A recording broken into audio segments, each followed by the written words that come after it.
नमस्कार दोस्तों, हमारे YouTube channel official SY shorts में आपका स्वागत है।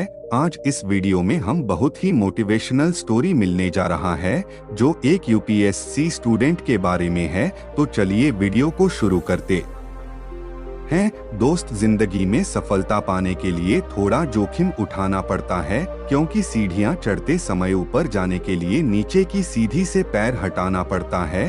दोस्त, आज मैं एक ऐसे स्टूडेंट के बारे में बताने जा रहा हूँ जिन्होंने अपने माँ बाप के सपने को पूरा करने के लिए खुद को पढ़ाई में झोंक दिया। इनके पिताजी बहुत ही गरीब किसान थे, लेकिन फिर भी अपने बेटे की पढ़ाई में कोई कमी नहीं आने दिया, क्योंकि खेती बड़ी करके घर चलाना कितना मुश्किल होता है यह सिर्फ एक किसान ही समझ सकता, और ये सारी चीजें इनके बेटे भी समझ रहे थे।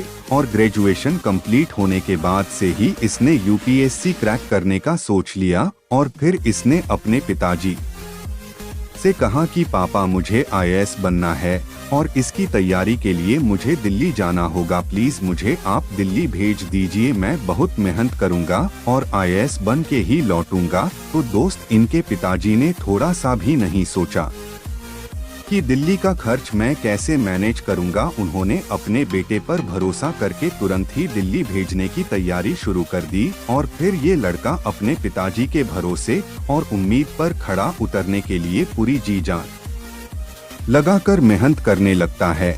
इसकी तैयारी बहुत अच्छी चल रही थी, लेकिन इसका प्री एग्जाम से 1.5 महीने पहले ही लास्ट ईयर UPSC का रिजल्ट आता है, और इसी रिजल्ट में इसका एक दोस्त जो इससे भी ज्यादा पढ़ाई करता था, और वो 1-2 बार मास एग्जाम भी निकल चुका था, लेकिन इस बार उसका प्री एग्जाम भी क्वालिफाई नहीं हुआ। तो दोस्त, ये लड़का अपने फ्रेंड के रिजल्ट को देखकर बहुत ही घबरा गया, और ये सोचने लगा कि जब मेरा दोस्त जो मुझसे भी ज्यादा मेहनत करता है उसका रिजल्ट नहीं हुआ तो मेरा कैसे होगा। इसे अब कुछ भी समझ में नहीं आने लगा था कि आखिर मैं कैसे तैयारी करूं। लेकिन फिर ये लड़का खुद को संभाला और अपने कंटेंट पे भरोसा करके इसने अपनी तैयारी को शुरू कर दिया और पहले से दुगनी मेहनत करने लगा।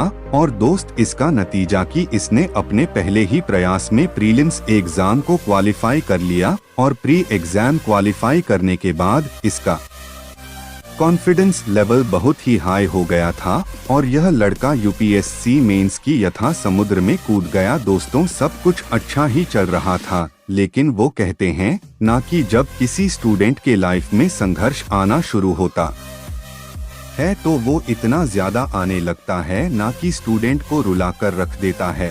मेंस एग्जाम में केवल 28 दिन ही बचे थे, तभी इसे डेंगू हो जाता है, और यही वो मोमेंट होता है जिसमें स्टूडेंट अपनी तैयारी को नेक्स्ट लेवल में लेकर जाता है, और इसी समय इसे डेंगू हो गया। लेकिन फिर भी इसने अपने पिताजी को नहीं बताया, ताकि पिताजी इसे घर ना बुला ले। इसने अपने पिताजी को ना बताते हुए अपने आर्मी भाई को बताया, जो आर्मी में जॉब करते थे, और कहा कि भैया, मुझे डेंगू हो गया है, लेकिन भैया आप इस बारे में पिताजी को कुछ मत बताना। लेकिन दोस्त, भाई का प्यार इतना ज्यादा था कि इससे रहा नहीं गया, और इसने पिताजी को बता दिया कि भैया को डेंगू हो गया है। और जैसे ही इसके पिताजी को पता चला तो तुरंत ही घर बुला लिया, और तुरंत ही इसे नासिक के हॉस्पिटल में भर्ती करा दिया, क्योंकि एक पिता के लिए अपने बेटे का हेल्थ ही सब कुछ होता है। लेकिन दोस्त, ये लड़का बिल्कुल टूट गया था, और वहीं हॉस्पिटल में रोने लगा और अपने पिताजी से कहने लगा कि पापा, ये सब मेरे साथ ही क्यों हो रहा है, अब मैं कैसे तैयारी करूं, मुझे कुछ भी समझ में नहीं आ रहा। मैंने बहुत मेहनत किया था, और जब समय आया कि अपने आप को तैयार करूं UPSC मेंस के लिए, तो उसी समय मुझे डेंगू हो गया और मैं हॉस्पिटल में हूं। तब इनके पिताजी ने एक बात बोला कि बेटा, ये वो मोमेंट है जिसे तुम या तो रोकर बर्बाद कर सकते हो, या फिर इस सिचुएशन से लड़कर खुद एक इतिहास लिख सकते हो। इस बात को सुनने के बाद इस लड़के के अंदर इतना हिम्मत आ गया कि इसने हॉस्पिटल में ही तैयारी करने की सोच ली, और इसने तुरंत ही नर्स से कहा कि प्लीज आपको जितना भी इंजेक्शन लगाना है वह मेरे लेफ्ट हैंड में लगाएगा। राइट हैंड को सेफ रखिए ताकि मैं अपने राइट हैंड के थ्रू यूपीएससी मेंस एग्जाम से लड़ सकूं। नर्स ने भी इसका जुनून को देखकर इसने वैसा ही किया जैसा इसने कहा था, लेकिन जब डॉक्टर साहब आए तो उन्होंने देखा कि इसका एक हाथ में पानी चढ़ रहा है और दूसरा हाथ से ये पढ़ाई कर रहा है। तो डॉक्टर साहब बोले कि बेटा देखो, अपने लाइफ के साथ खिलवाड़ मत करो। एग्जाम तो हर साल आते रहेंगे, लेकिन ये जीवन अगर एक बार चगला गया तो दोबारा नहीं आएगा। तो फिर ये लड़का डॉक्टर साहब को जवाब दिया और कहा, डॉक्टर साहब देखिए, आप एक डॉक्टर हैं, आपका काम है मुझे ठीक करना और मैं एक स्टूडेंट हूँ तो मेरा काम है पढ़ाई करना। तो प्लीज आप अपना काम कीजिए और मैं अपना काम कर रहा हूं, क्योंकि दोस्त यूपीएससी मेंस की तैयारी करने में कितनी रातें कुर्बान करनी पड़ती है ये सिर्फ एक स्टूडेंट ही समझ सकता है। और ये लड़का अपनी मेहनत को व्यर्थ नहीं जाने देना चाहता था, इसलिए उसने हॉस्पिटल में ही तैयारी करना शुरू कर दिया। इसने 14 दिन लगातार हॉस्पिटल में ही तैयारी की और उसके बाद फिर से दिल्ली अपने रूम में चला गया और रूम जाकर बहुत ही रोने लगा और अपने दोस्तों से कहने लगा कि भाई अब मेरे पास केवल 14 दिन ही बचे हैं।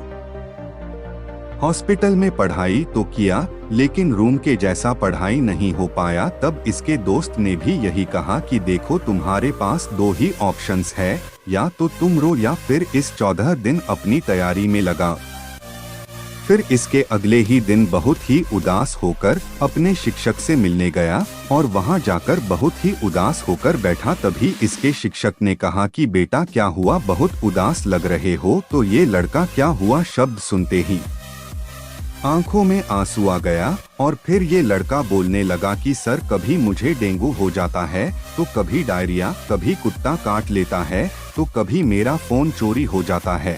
सर अब आप ही बताइए कि ऐसे में एक एक्सीलेंट ऑफिसर कैसे बन पाऊंगा। तो फिर टीचर ने जवाब दिया और उन्होंने कहा कि बेटा, लाइफ में अप्स एंड डाउन होते रहता है और जो इस सिचुएशन को फेस कर लेता है ना, वही एक दिन इतिहास रच देता है। और हाँ, मुझे पूरा विश्वास है कि तुम एक दिन एक्सीलेंट ऑफिसर जरूर बनोगे दोस्त। उसके बाद यह लड़का अपने रूम आता है और पूरी मेहनत के साथ पढ़ाई करना शुरू कर देता है और इतना मेहनत करता है कि इसने अपने पहले ही प्रयास में यूपीएससी एग्जाम को क्रैक करके दिखा दिया।